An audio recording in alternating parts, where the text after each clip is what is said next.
బెంగ పెట్టుకోకమ్మా, వచ్చి నా వీపు మీద కూర్చో అన్నారు. అంటే అమ్మ చూసిందిట, పక్కున నవ్వింది. వానరుని యొక్క చేష్టితమును బయట పెట్టాడో. ఎందుకని?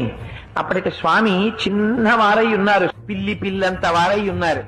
అమ్మ వచ్చిన వీపు మీద కూర్చో అమ్మా, 100 యోజనముల సముద్రాన్ని దాటించి ఆవలి ఒడ్డుకు తీసుకెళ్లి ప్రస్రవణ పర్వత శిఖరముల మీద కూర్చున్న రామచంద్రమూర్తి యొక్క పాదార విందముల యందు సమర్పించి కృతకృత్యుడనవుతానమ్మా అన్నారు. అంటే అమ్మ నవ్వి ఓ మాట అంది.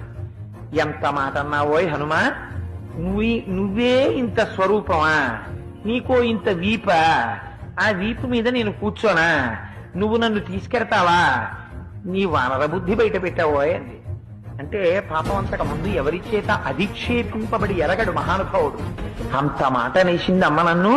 ఇదే నా స్వరూపం అనుకుంటోంది, నా స్వరూపం ఏమిటో అమ్మకి చూపించాలనుకున్నాడు.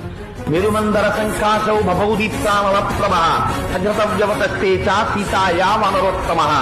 ఒక్కసారి మేరు పర్వత శిఖరాలు ఆకాశాన్ని చుంబిస్తూ ఎలా ఉంటాయో అంత స్వరూపాన్ని పొందేసి పెద్ద పాదాలతో, పిక్కలతో, మోకాళ్లతో, తలిసినటువంటి తొడలతో, సన్నటి నడువుతో, విశాలమైనటువంటి వక్షస్థలంతో, శంఖం లాంటి కంఠంతో, కాల్చిన పెనం లాంటి ముఖంతో, వాడి అయినటువంటి కోరలతో, పచ్చటి కన్నులతో, పెద్ద శిరోజములతో, మహానుభావుడు పరిఘల వంటి భుజములతో, పెద్ద వేళ్లతో, అంతంత అరిచేతులతో స్వామి నిలబడేటప్పటికీ అంత పైకి చూసి అమ్మ ఆశ్చర్యపోయింది. నాయనా, నాకు తెలుసయ్యా నువ్వెవరో.